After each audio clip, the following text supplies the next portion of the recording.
আসসালামু আলাইকুম প্রিয় দর্শক, আজকে আবারও কিন্তু উত্তরবঙ্গ ঠাকুরগাঁও পঞ্চগড় জেলা এবং এখানে নাটোর পাবনার জনপ্রিয় একটা রেসিপি নিয়ে চলে আসলাম। এই রেসিপিটা দেখে হয়তো বুঝতে পারতেছেন প্রতিটা উত্তরবঙ্গের মানুষের কিন্তু এই রেসিপিটা অনেক বেশি পছন্দ। বিচিয়ালা সিম আর এরকম লাল আলু দিয়ে কিন্তু ভাজি। তো আজকে কিভাবে আমি এই ভাজির রেসিপিটা আপনাদের সাথে শেয়ার করতেছি আর খেতে কতটা ভালো লাগে, কেমন লাগে, অবশ্যই কিন্তু আপনারা আমার সাথে থেকে জেনে যাবেন।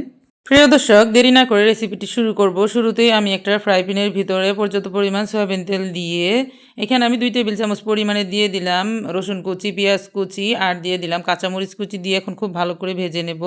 আর আমি আগে থেকে কিন্তু লাল আলুর চিকলাগুলো ছাড়িয়ে নিয়েছি আর প্রতিটা সিমের ভিতরেই কিন্তু বিচি ছিল, আপনারা কিন্তু দেখতে পাচ্ছেন।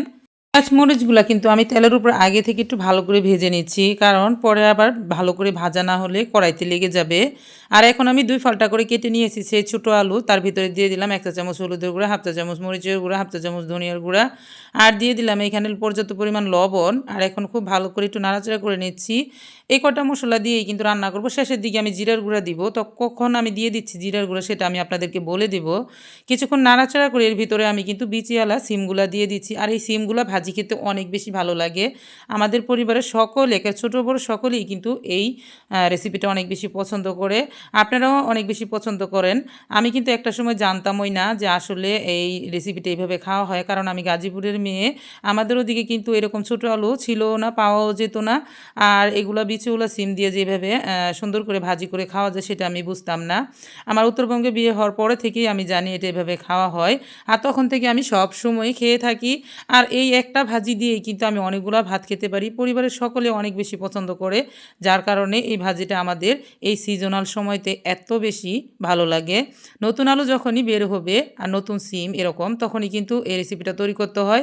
আলুর খোসা যখন পুরাট হয়ে যায় তখন কিন্তু এটা দিয়ে খেতে ভালো লাগে না। যখন নতুন অবস্থায় থাকে তখনই কিন্তু খেতে ভালো লাগে। আর চিকলাটাও ছাড়িয়ে নিতে খুব সহজ হয়, ঘষা দিয়ে নিলেই কিন্তু চিকলাগুলো উঠে যায়। দেখতেই পাচ্ছেন আমি আস্তে আস্তে সিমগুলা দিয়েছি। আপনারা চাইলে কেটেও দিতে পারবেন, তবে আস্ত সিম ভাজি করলেই বেশি ভালো লাগে। একটা সময় ভাজতে ভাজতে কিন্তু এটা এমনিতে আউলে যাবে, মানে 2 টুকরা হয়ে যাবে আর এখানে কিন্তু বিচিগুলো বের হয়ে যাবে। এই যে দেখতে পাচ্ছেন প্রায় কিন্তু ভাজার শেষের দিকে চলে আসতেছে, আরও কিছুক্ষণ ভাজবো। ভাজতে ভাজতে খুব সুন্দর একটা গ্রান বের হবে বিচির আর আলু ভাজার। তখনই আমি জিরার গুঁড়া ছিটিয়ে দিয়ে কিছুক্ষণ ভেজে তারপর নামিয়ে নেব। আর এটা কিন্তু গরম গরম ভাত দিয়ে খেতে অনেক বেশি ভালো লাগে। আমি আপনাদের সামনে এই রেসিপিটার বর্ণনা দিচ্ছি। আর এখানে কিন্তু আমার জিভেতে জল চলে আসতেছে, কারণ এই ভাজিটা আমাদের এত বেশি পছন্দ, খেতে এতই ভালো লাগে। যারা এখনও খান নাই তারা কিন্তু একবার ট্রাই করে গরম ভাত দিয়ে খেলে বুঝবেন অন্য কোনো তরকারিই প্রয়োজন হবে না। তো মাশাআল্লাহ, রেসিপিটা কিন্তু আমার সম্পূর্ণ রেডি করা হয়ে গেছে, দেখতেই পাচ্ছেন। একদম রেডি। এটা এখন গরম গরম ভাত দিয়ে খাওয়া হবে। তো সাথে আমি চিতল মাছ রেখেছিলাম। চিতল মাছ ভুনাটাও আপনাদেরকে করে দেখিয়ে দেব।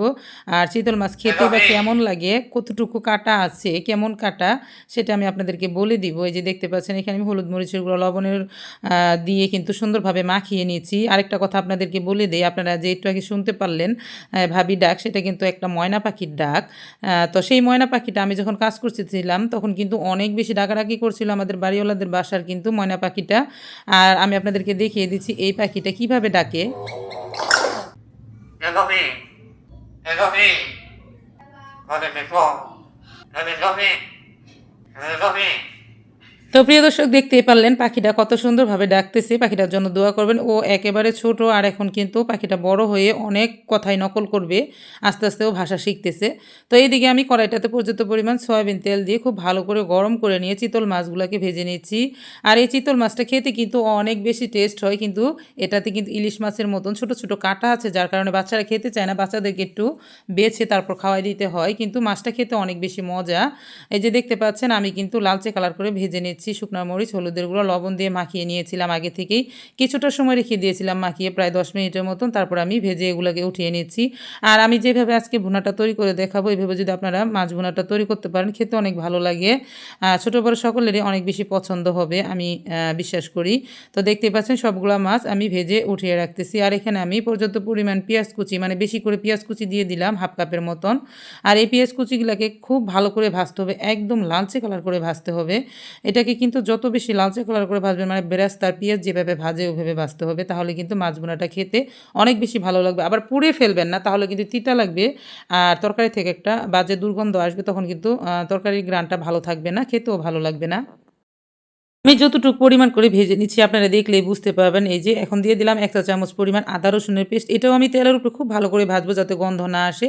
এখানে আমি লবণ, হলুদের গুঁড়া, মরিচের গুঁড়া, ধনিয়ার গুঁড়া, জিরার গুঁড়া পর্যাপ্ত পরিমাণ দিয়েছি। মানে যতটুকু আমার প্রয়োজন। যারা বেশি পরিমাণে খেয়ে থাকেন ঝাল মসলা তারা বেশি করে দিবেন। যারা পরিমাণ করে খেয়ে থাকেন তারা পরিমাণ করে দিয়ে দিবেন। কারণ একেকজনের রান্না কিন্তু একেক রকম।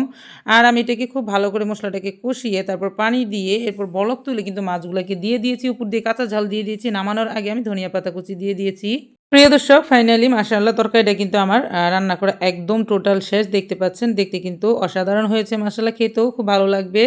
যারা এভাবে এখনো রান্না করে খান নাই চিতল মাছ তারা কিন্তু খেয়ে দেখতে পারেন, ট্রাই করে দেখতে পারেন। শীতে এই সময় আমি একটা টমেটো দিয়েছিলাম। তবে আজ এই পর্যন্তই। আরেকদিন চলে আসবো নতুন কোনো রেসিপি নিয়ে। আল্লাহ হাফেজ।